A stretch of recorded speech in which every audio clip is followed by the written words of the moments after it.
Welcome, everyone, to this week's edition of the Commercial Real Estate 101 Meetup Group. It's great to see all you guys this morning. And we have over 250 people on the call now, which is awesome. I think it was one of the biggest, I think this is the biggest call we've had so far. Last month, we ran out of the limit, so I had to grow the Zoom limit. So, but just to give you guys some backdrop on the Commercial Real Estate 101 Meetup, we started back in mid-2020, primarily because of what was going on in the world via the pandemic. And we wanted to become kind of the watering hole for information pertaining to commercial real estate, especially on LinkedIn.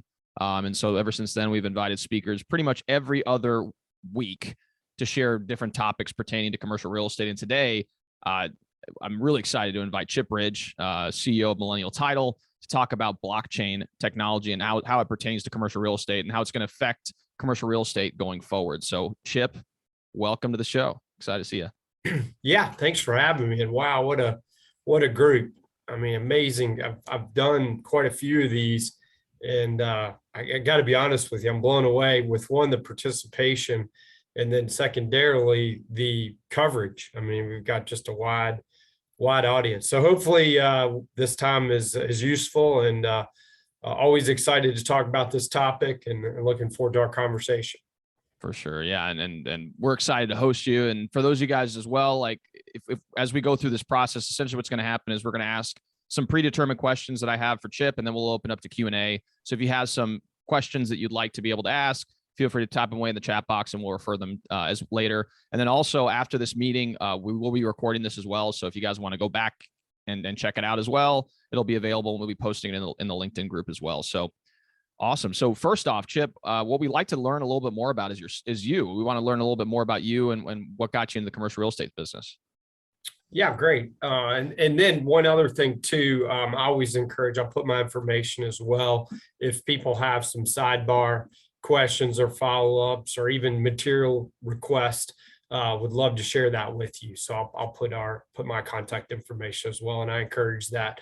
That seems to be a good way to sort of follow up. But yeah, I'm Chip Ridge. I'm here in Louisville, Kentucky. So I met Ralph here locally, which was really exciting. And I've been in the title business, I hate to admit it, over 20 years, sort of dates me. Got in the real estate title world sort of by accident. I was a boat builder before, believe it or not. And then got in this crazy world and have built a company. We have offices in Kentucky, Florida, Tennessee, Ohio, Indiana. We cover right now, and Texas is our newest office. We cover 25 states that we're licensed in, and we actually cover the entire footprint of the United States through partnerships and so forth. We do a lot of residential work, but we also do a lot of commercial work. And as it relates to specifically blockchain and cryptocurrency, we have been interested or engaged in this space probably for about 14 months or so. We had a gentleman that worked in our office here in Louisville that had been in the crypto space for 5 or 6 years. He had been telling me about it, and to be candid with you, I just sort of rolled my eyes and told him good luck and said, I'm going to go over to the casino. You do you, I'll do me. And I didn't really give it as much merit as I probably should have back then. But as things started to evolve, and it's starting really back in late 2020, probably the tail end, I started noticing a lot more activity that was on the radar regarding blockchain utilization, and specifically, how that would intersect with the cryptocurrency world and space. So we started a little sidebar called Encrypted Estates, which was specifically developed as a subsidiary of Millennial Title to focus on how we could really leverage blockchain technology and intersect there with cryptocurrency to create an insured transaction. So that's just a real high level. And ever since then, we were really formally organized in January of 2021. And since then have just been doing a ton of research, outreach, working with different companies, banks, other attorneys, just a lot of different accounting firms, mainly a lot of tech folks and just trying to understand and learn more about blockchain technology and marry that up with how we could bring it into the real estate space. So that's the story, and I'm sticking to it.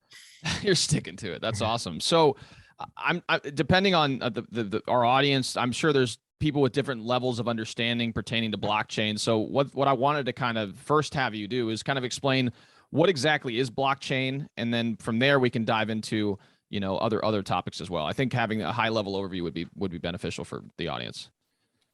Sure. And full disclosure, I'm not a ones and zeros guy. You know, if people want to start quizzing me on the tech side of the development space, they're going to be very disappointed. I've 20 plus years in the title and settlement, so I can answer hopefully in all of those questions, you know, with some sense of experience. But the tech side of the blockchain. But, you know, at a high level, you know, blockchain is essentially the technology. There's a lot of discussion around Web3 and how blockchain works. And it's essentially this distributed ledger that is created, and its ability to transfer information in a very secure and efficient and transparent manner. And the application specifically as it relates on the real estate side, and the excitement is, you know, for somebody in our space, which is in the settlement and the escrow space, is that the security piece of it, it's immutable, it can't be changed. And so therefore, when we talk about settlement layers, we talk about payment rails, we talk about, you know, going from the traditional banking system into a blockchain layered payment rail system, there's just a lot of opportunities. There's speed opportunities. The payment systems now, you have lags and clearing and so forth. You've got wire fraud issues. So you know, looking at the blockchain piece of it, and the development on the software and the capabilities of that layer, you know, that's what excited us, and that's what brought us to really try to understand it further. And then we'll talk a little bit later. There's also the information and the recording piece of it, where you can, you know, do things such as put you put the title on the blockchain, look at, you know, applications such as NFTs, tokenization, and those utilities that tie into the blockchain. That's awesome. No, that's some great clarification regarding what exactly blockchain is. So pertaining to what you do on a regular basis with title work, there's a keyword that a lot of people use regarding smart contracts. So can you kind of elaborate a little bit on that terminology and how it applies to what you do on a regular basis? Yeah, I mean, right now, you know, we have any real property, technically you should have a contract on. I would tell anybody and everybody, especially for insurability, enforceability mainly, and legality, you have to have a contract. You know, what the opportunity within the smart contract gives us is a layer of where we can put, essentially using the blockchain as a vehicle to engage and contract, you know, real property. So we can essentially say, okay, you know, we're going to structure an if, there, when, if this happens, then this happens, then this happens. And once these conditions have been met, the smart contract essentially takes those in contingencies upon, you know, certain things happening, and then essentially puts those contracts on the chain so that people can see, yes, this occurred, this occurred, this occurred, this occurred, and therefore now we have a fully completed contract. And just so everybody knows, I mean, we are not currently using smart contracts to exchange real estate, and I'm not aware at this very moment anybody who has gotten to that level, but we do see some real opportunities in the utility of smart contracts, and that's on our essentially deck list of things to do. But we're squarely right now focused on using payment rail systems on the blockchain to transfer stable coins and digital currencies for settlement purposes. That's our primary goal right now, Ralph. For sure. Yeah. And I think that's kind of leads into the next question regarding, cryptocurrency and utilizing that in some capacity to be able to exchange real property. So, can you kind of elaborate a little bit on this? Because when I did my initial research, I assumed it was like, I could take Solana or some other type of cryptocurrency and exchange it, where in reality, you actually utilize stable coins, which what you were mentioning. How can you kind of explain that process more efficiently for me? Because Oh, sure, sure. And right now there's a lot of candidly, I like to call it almost noise around it. I mean, the realities are today, as it speaks today, you're most likely going to end up somehow, some way, there's going to be a certain component of the transaction which ends up in fiat currency, and fiat's dollars or euros or whatever currency that you're working in, whichever contraction. And you really do at this moment in time, we tell people you need to contractually go as a fiat-based number. You shouldn't do like, well, we're going to pay 10 Bitcoin for this property. You would say we're going to pay, 450,000, whatever the number is. Then you back in to the currency exchange rate based on whatever timing mechanics you have in the contract. So it's important that we understand that. But the workflow today, and the people that we're working with that are using cryptocurrency, most of the highest use case that I can share with this group, Ralph, is people who have crypto, and what they're doing is they're using it as a borrowing base. So they're finding crypto lenders out there that are willing to use that collateral. So if they have, I'll just use round numbers. If they had, say, 20 Bitcoin, and they wanted to, most lenders will let you borrow up to, there might be some crypto lenders on this call, so I don't want to speak for them, but I'm just giving you general baseline information that I'm aware of. They'll let you borrow up to, say, 50% of that Bitcoin.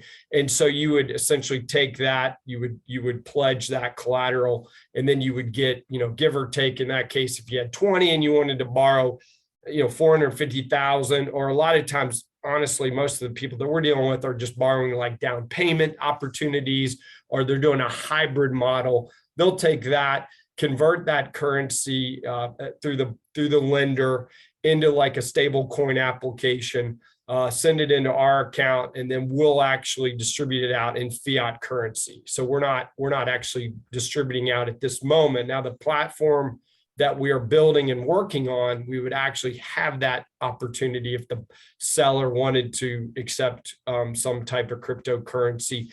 We could do that in a form of like an atomic swap or something of that nature. But that is today through our network, and the key is insurable. That's what we're focused on, is insurability. We can't do that quite yet because there's some good funds issues. And we don't have a banking partner out there that's FDIC insured to be able to do that. There are payment rail systems. I saw someone put in there Strike.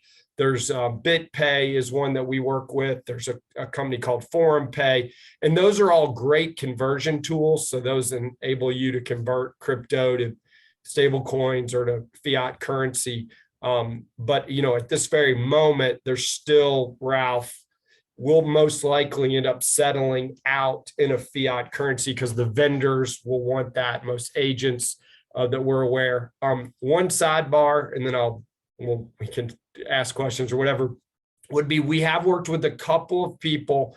This has not been as what I would like to call adopted, but where they do a wallet to wallet exchange. So a buyer and a seller have agreed, hey, I'm comfortable with crypto, you're comfortable with crypto, let's make an agreement. This is what I would tell everyone, they still need the contract to be in fiat currency, because for taxation purposes and recordation purposes, that is going to be a necessary. So but then they pay into the escrow account whatever fees and recording and all that need to be paid out in fiat, and then they do a wallet to wallet transfer between parties.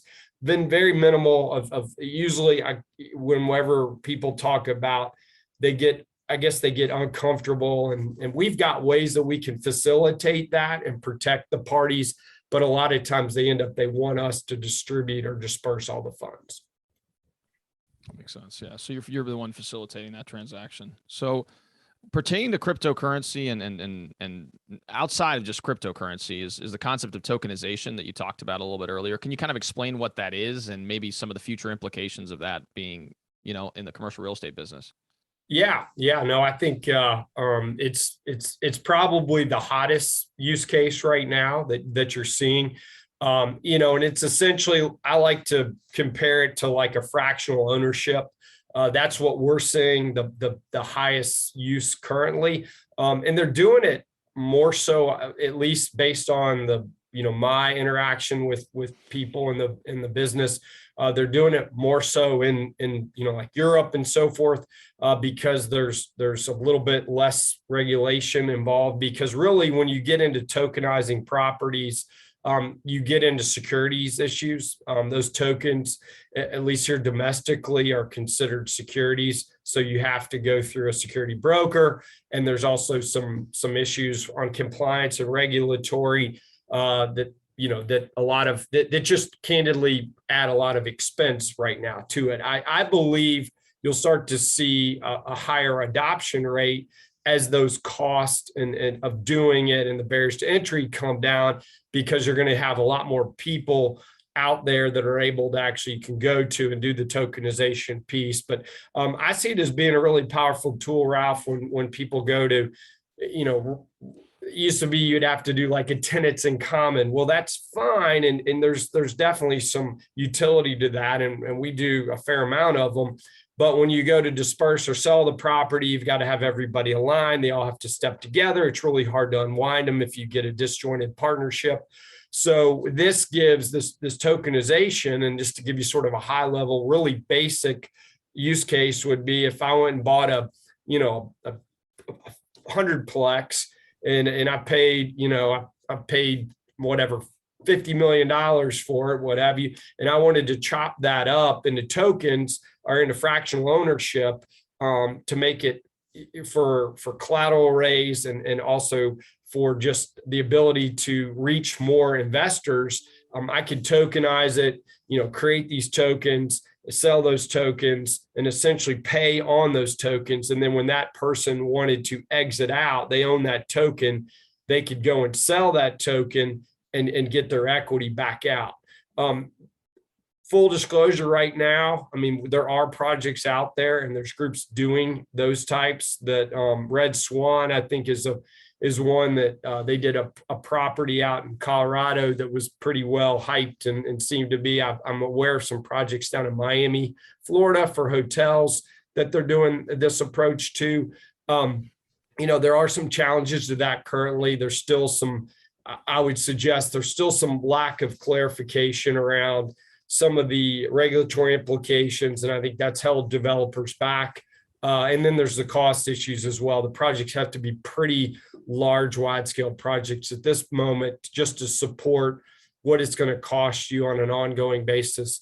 And then the last piece of it is there's not enough deal flow for the token piece of it to really support what we would like to call the price discovery, which I think is really ultimately where you're trying to get, where you have great price discovery opportunity so that the value of that token and the underlying asset, which is the real estate, is maximized because you've got less friction, you've got a wider pool. It's sort of like the whole NFT world with the, where they're, the whole concept is if I've got this ginormous pool of investors and I can access them and they can access me, it's going to make price discovery a lot easier, and it's going to make the friction and the cost of transaction go down. But we're in the, arguably the first inning or maybe at the plate of that development.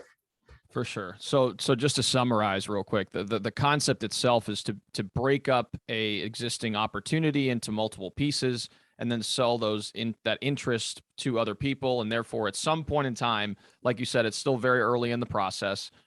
We could have a somewhat of a secondary market to be able to sell those tokens And so if I, let's say, own a fractional interest into this, in this 100-unit development, I own a token, I can go to this secondary market and say, hey, you know, I have this token for this 100-unit property. You can buy it from me for XYZ. And then, you know, it's essentially like it makes the liquidity of ownership within real estate a little bit more seamless versus having to dissolve a tenancy in common and make it's just a lot more difficult to deal with. And Yeah. Go ahead.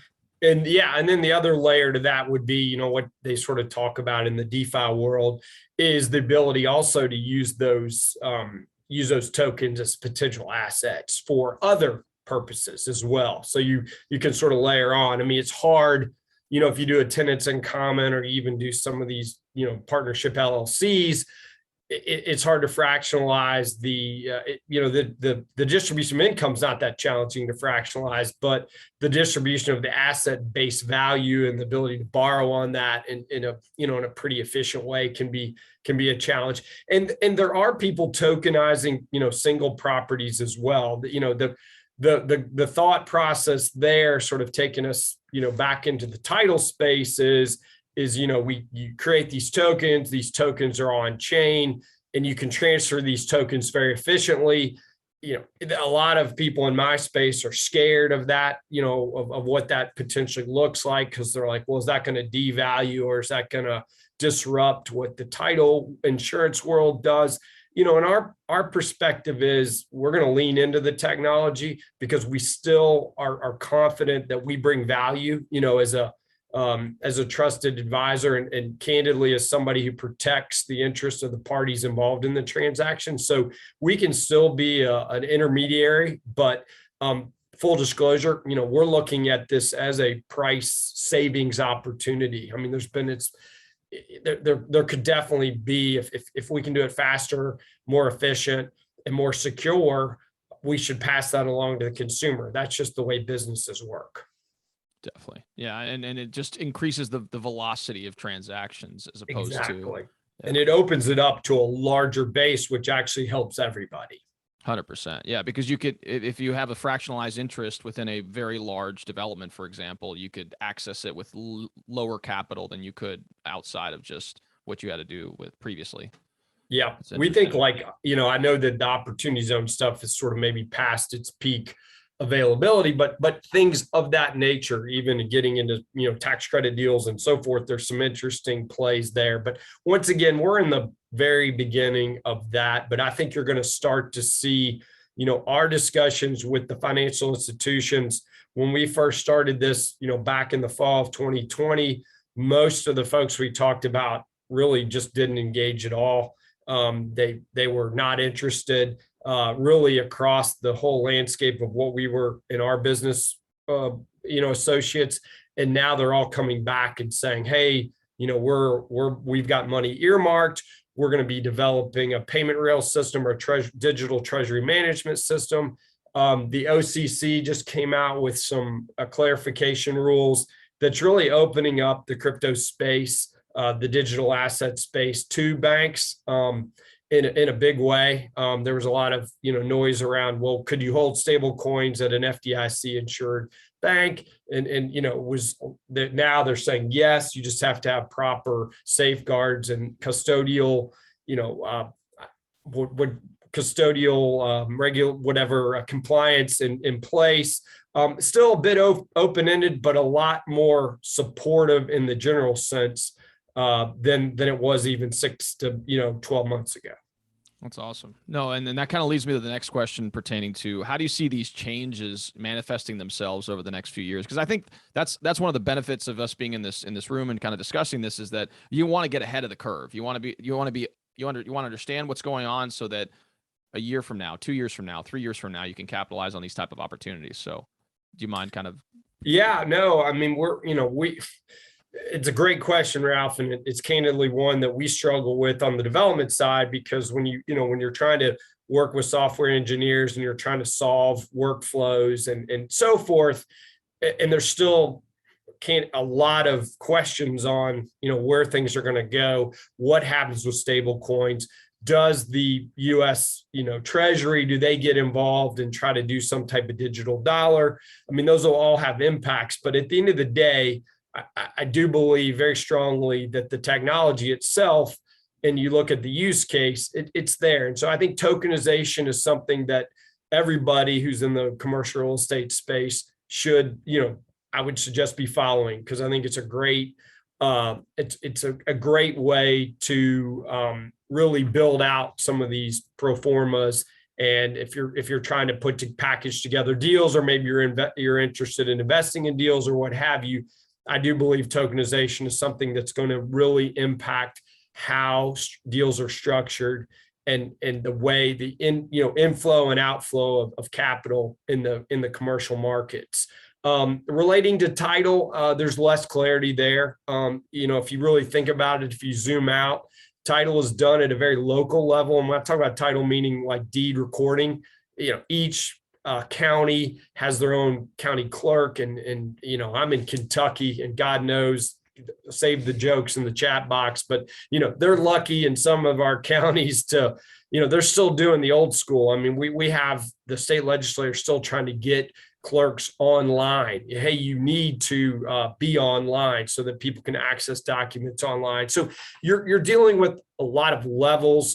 Cook County, which is Chicago area, they did a pilot program around digitizing titles on the blockchain, and it came back very, very favorable. They saw a lot of potential fraud. There's a big fraud problem in that marketplace with deeds being transferred fraudulently, and they saw the real value there. But it's all about getting continuity. If you have a title and you want to make sure that it's insurable, and you want to make sure that you don't have any issues down the road, you got to have the title insurance, at least we would suggest.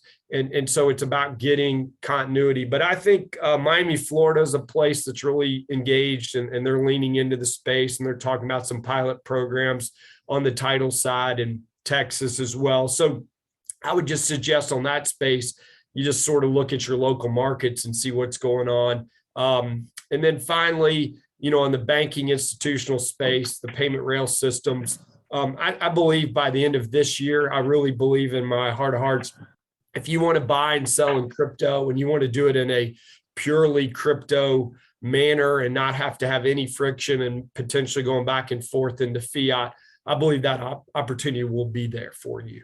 That's awesome.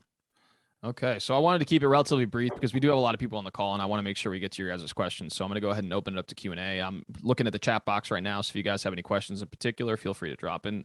And for those of you guys who are listening live on Facebook, we will be also looking there as well. So, all right, so first question is from Adrian.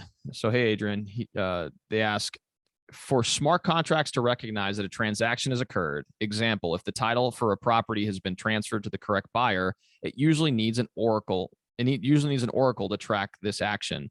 Have you found any oracles which are able to recognize title transfer?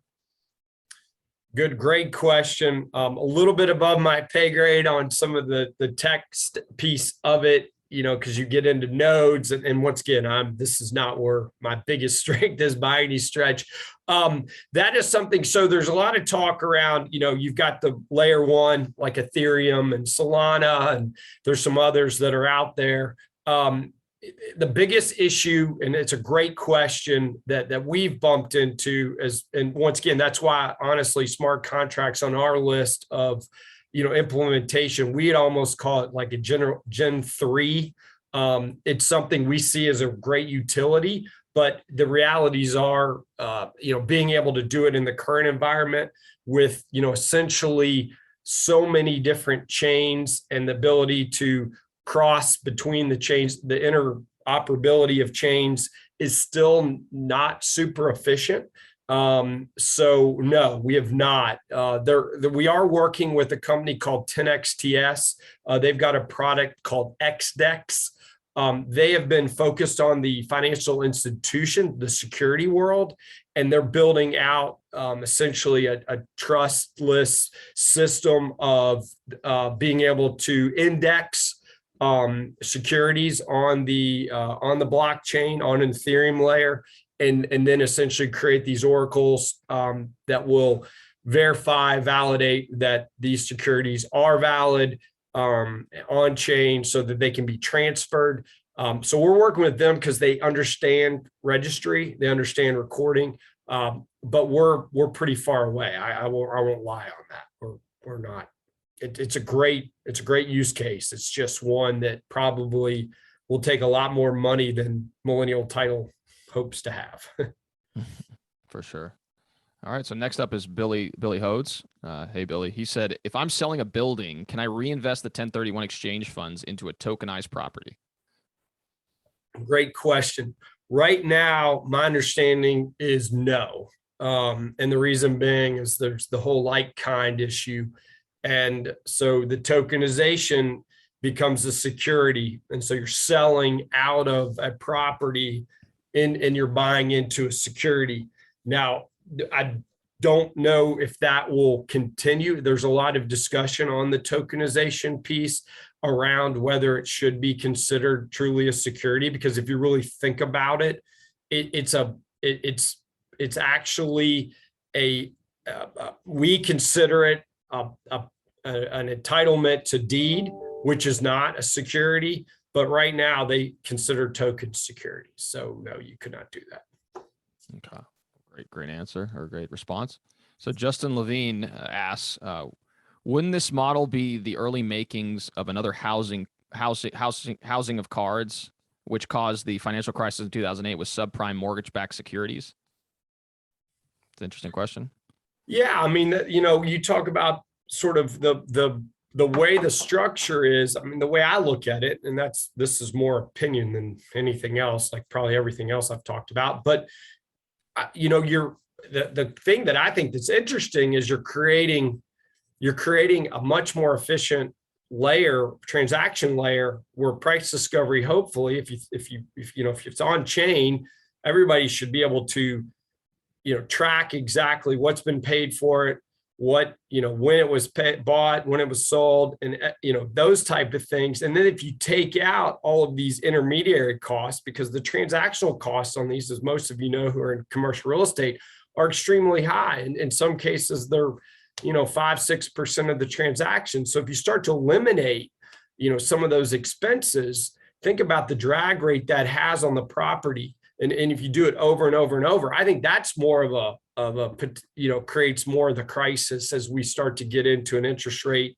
hike and so forth. You start to look at all the trading of these properties that's gone on over the last 3 or 4 years. I'm on the title side. I get a pretty good peek under the hood. We're not seeing anywhere like we saw back when we were in 05, 06, 07, right before the crisis. I remember going to closings and I'd walk out of these and just shake my head and go, gosh, those people have no chance to pay for that. And I mean, it's sad to say that now, but it just was reality. I mean, they were doing the no doc, no verification loans. But back to the main meat of that question, I guess the only layer you could maybe push into is if you get a lot of inexperienced investors who maybe have lower cushion rates, and the tokens, they're buying in, and then suddenly there's a downdraft in value and they're having to liquidate for some reason. I guess that could be a risk factor there. But I think, let's be honest, the cryptocurrency market, that's probably what people would say right now, in that market. So great response. All right. So Solomon Bellady was asking, any thoughts on tokenization and DOAs? DAOs, sorry. I mean, that's, there's a lot of, there's a lot of discussion around, and this is more going on over with some of the European development companies around how they're going to build out these token platforms, and who will be who's going to run them, how are they going to create the DAOs, and so forth. And I think once you start to see real adoption in that space, and it's already happening, like I said, in some of these other countries, that'll be a good architecture and framework, hopefully, for us to use over here, so that we can get, my biggest thing is, without a big layer of people involved and a platform that people trust, you're limited because, oh yeah, I've got a token. Well, if you go, if it's listed and it says right now it's, $8 or whatever, and that's not what it's going to be. I mean, unless you're really fractionalizing it down. But, let's even say it's $1,000 that I invested in. And then you go and you put that token out on the marketplace and you're not getting any activity around it, then really what is it worth? I mean, that's the problem. So. Sure, definitely. All right. So Eric asks, what blockchain platform would these smart contracts be on? Well, the layer that I'm aware that most of them that are building, at least right now, on top of, and once again, smart contracts is not my strength. And the main reason is we have not really leaned into that space yet. We have really focused on the financial transactional space. We're an escrow agent. We handle lots of money in real time all the time, and it's near and dear to my heart. But I love the concept around smart contracts, but Ethereum is really what the main base layer. I know there's a lot of discussion, and this is where, once again, I don't fully want to dive down into it over gas fees and the expense and what's the efficiency. And then that's where people say, well, there's so many better Solana and all these others are so much better. They're faster. They've got more capacity, bandwidth, what have you. So I leave that to the really, really smart guys on the software and development side to guide us in the right direction. Makes sense. Yeah. And similar question well, not necessarily similar question, but we had another question regarding, can smart contracts be used outside of just, transacting something like lease agreements, managing HOAs, et cetera? Yeah, I mean, that's from what I've been, researching and so forth. It seems like that is really where there's some great efficiency gain as well, because we all know depending on what communities you live in, the expense and that come with that. And so if you're able to put those and have a DAO and have, this essentially much more efficient and trust-based, access to do, to transact and not have to go through the HOA that is very, inefficiently run and has a lot of unneeded expense attached to it. You could definitely see some real value in those type of applications for sure. That's awesome. All right. So Dominic, he asks, how far will residential real estate lag behind commercial real estate, in your opinion, in terms of adopting disruptive tech to help assist asset and value transfer? That goes back to my comment on the distributed nature of county clerks and deeds. So if we sort of talk through the tokenization, and if you NFT, putting those, we're doing, that's our sort of level 2 that we're going to be working on, and what we're going to do just for it, and candidly, it's more for optics and just like use case verification, is we're going to start issuing owner title deed in a form of an NFT to, put it on chain.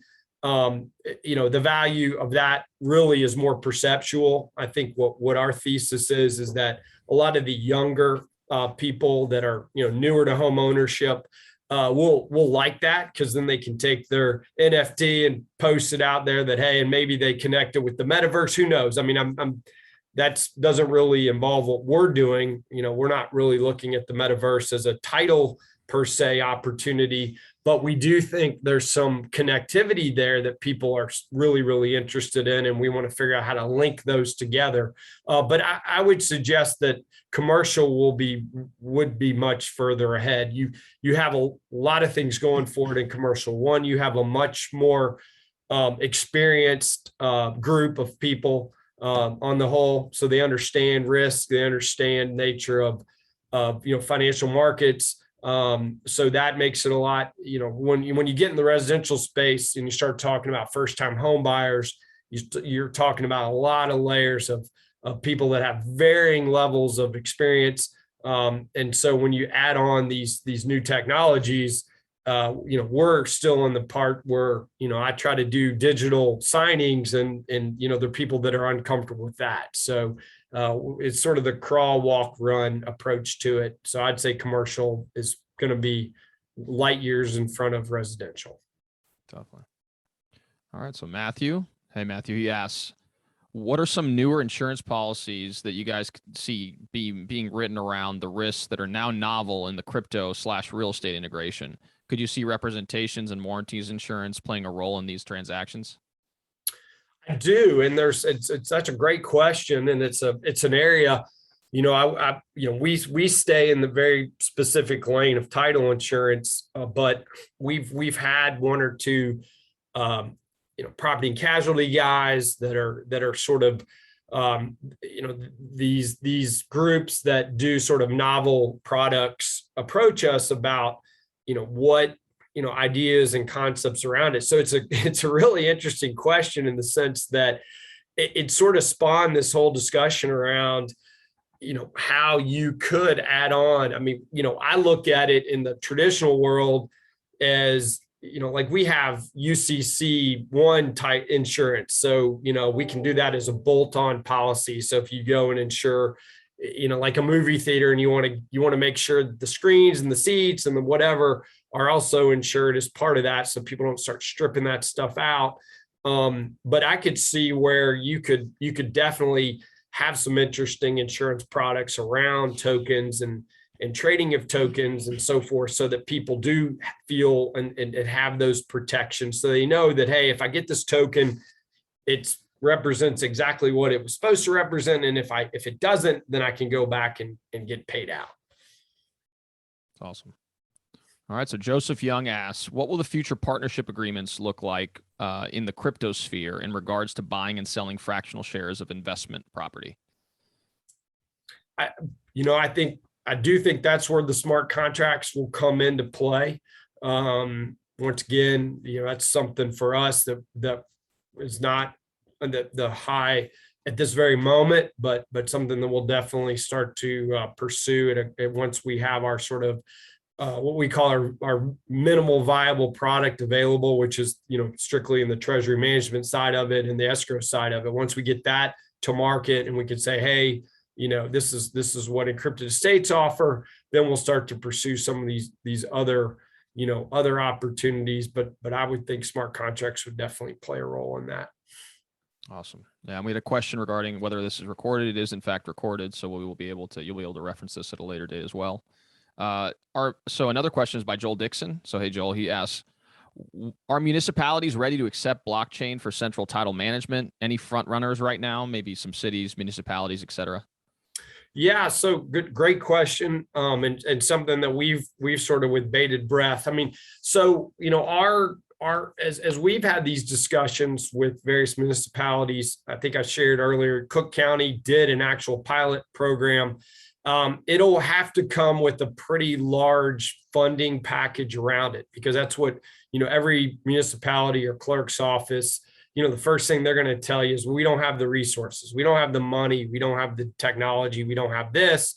And so, I think it'll come, I would argue as part of, some type of federal bill, or, that would come out to support municipalities. But that being said, I mean, I think Miami is really way ahead of the curve on a lot of this. They are leaning in. And when I say that, I mean leaning into the space.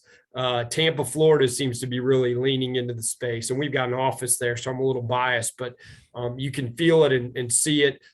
Texas, Wyoming had a front runner lead in the banking space, but that doesn't really necessarily tie to the recording space. And with the OCC ruling that's come out recently, I think that's maybe leveled the playing field there. So it's a lot of movement, but I really feel like Miami would be, if you ask me, they're who we are talking to. We're going to them and saying, hey, what can we do? We've got partnership with Ernst & Young. They'll come in and we can help with the whole rollout program around it. And I think that's what it's going to take is a couple of larger municipalities just sort of grabbing this and running with it. And then you'll have your use case and it'll proof, and then people can build around that. Definitely. No, and can you kind of, I remember when we sat down for coffee, you mentioned a project that in Florida in particular. Do you have one that you wanted to reference, or in Miami? They've got, oh shoot, there's a couple of hotel projects and I'll probably botch them up. It's not the one, I apologize. I could look it up, but No they've worries. got one or two big ones that they've been promoting. Now, sometimes those things get promoted that way, and then you read later on, they end up being very traditional in how they get financed. So, the headlines are not the worst thing that people go after, is what I've found. Crypto and blockchain is a great way to get your headline in the newspaper, and then you dig below, and it's like, yeah, Wells Fargo did that deal. But yeah, there are some projects that that have been headlined. I haven't called them and asked them because, once again, when it gets into the tokenization side of it, they go to specific law firms for that securities-based law firms for those services. So we, honestly, we don't play a big role in those pieces of it. We're sort of outside looking in on those. Sure. All right. So Alvin has a question. He said, "Where's a good place to track 1031 exchange related tokenization? Seems to me this is an adoption killer."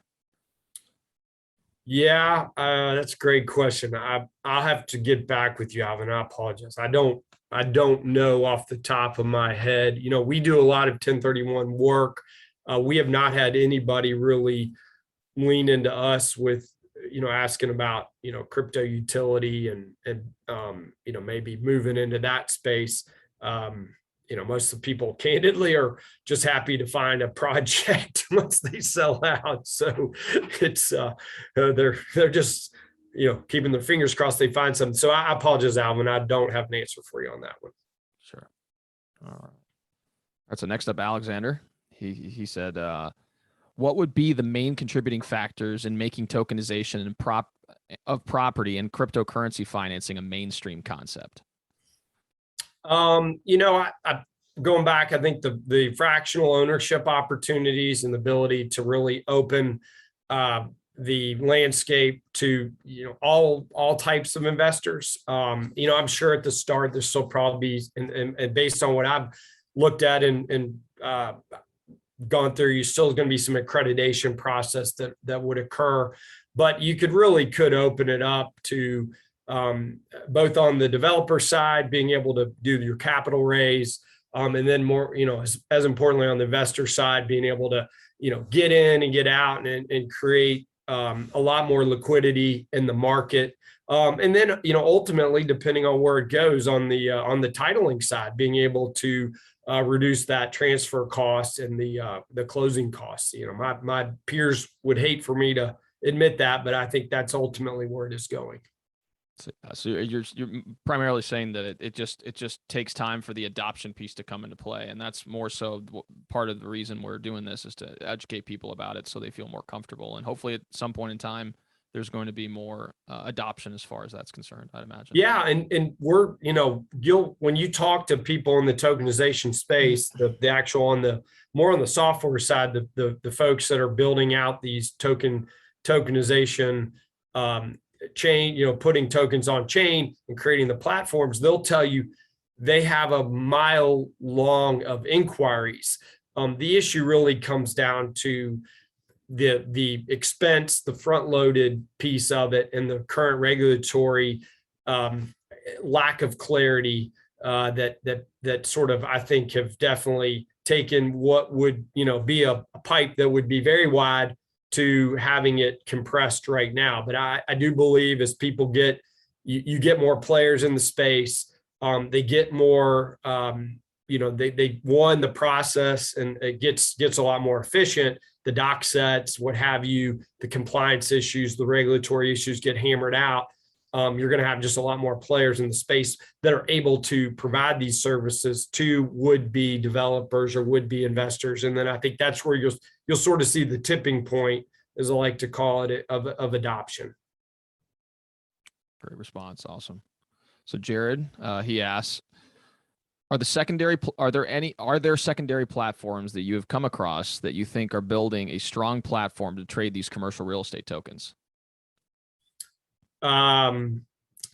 Second, I don't know of any specific. I mean, like I said, there's some companies out there, and if you get on Twitter, it'll lead you down a bunch of different paths, and I would be remiss to name names because I haven't worked with any of these groups, and so there's a lot of them out there that proclaim that they have these capabilities, but once again, I'm not I'm not an expert in that space specifically. So I'm sure there's some people on this call that know a lot more about that particular part of it than I do. So I would defer to them. For sure. Awesome. So John asks, any publications recommended to gain knowledge on this topic? So where I have done a couple things. One is I've worked with, hold on, I'll pull it up on my computer. I have, done the podcast thing. If you get on, there's a ton of podcasts, and you have to sort of vet out what's their mission. I mean, are they trying to sell something, or is it actually a podcast that's, more factually based, if you want to call it that. There's one that I like personally. It's a website that you can subscribe to, and you either can do a members or non-members, but it's 101blockchains.com, and they've got a pro area. The thing I like about that is it's a collaborative group. You can also join some blockchain associations. The FBBA, which is the Florida Blockchain Association, is a great resource. Fibri is a great resource. So there's a lot of and those are all free, which is nice. And I mean, you can join at different levels, and they have meetups similar to this. Those are good because it's, candidly not somebody trying to sell you something. And that's the one thing you do have, at least I've found, is there's a lot of people, and you hate to say it, that are using, blockchain and crypto as a muse, if you want to call it, to promote whatever they're trying to sell. So buyer beware on some of that stuff is what I found. Awesome. Yeah. And I remember you sent a few of those links over to me when we grabbed coffee a while back. Yeah. They're great resources. They really, really are. All right. So Peter Andrews asks, to my knowledge, currently legal ownership of a property is still based around deeds being publicly recorded with your local assessor's office. Have you seen any conversations with assessors regarding how the publicly recorded deed might weigh against a tokenized deed on the blockchain if there is an ownership discrepancy between the two? Yeah, that's a great question. And right now, I mean, if you ask anybody, especially in the title insurance space, and not Chip Ridge, but I'm talking about First American, Stewart, Old Republic, they're going to tell you that the insurability will always go back to the assessor or the county clerk, and that's the ultimate ruler as of today. Once again, as you start to see some of these municipalities adopt these capabilities and use them as the indexing tool, that will start to change over time. I mean, and once again, I can't tell you if that's, 2 years, 5 years, 10 years, 15 years, that's yet to be determined. But as of right now, I would tell all of you that there's no deed on chain that if you do that, you still need to have deed on county clerks. It's a must have to protect your interest. That makes sense. All right. And that goes for any municipality in the United States. So. Sure. Yeah. And I was filtering through the comments, and there's a lot of people from Miami tuning in. So that's kind of cool. They were like kind of saying, hey, Miami. Yeah, no, we've done a lot. And Miami is, for all those folks that are tuning in from Miami, you all have so many great resources there locally, companies, investment. There's some great chapters for, being able to go to meetups and to really, there's a company called Proppy that is doing some really cool stuff in the space. And I think Natalia, who's the main brains behind that group, she's a super duper smart lady. And so, yeah, so Miami is just, you've got, and then they're hosting all of these conferences. I'll be down there 3 or 4 times this year for conferences. And candidly, every conference I go to, I'm blown away at the number of people that are there and just how engaged they really are. And passionate about the space, and the mayor helps as well. So that's awesome. All right, so Teresa, she asks, gas for blockchain is terribly expensive. How do you see that influencing closing costs? Yeah, that's one of the things, and that's why you get a lot of noise around sort of, okay, what other potential chains outside of the Ethereum, and the challenge is, the Ethereum layer is so important for, we talked a while back about someone mentioned the Oracle capability.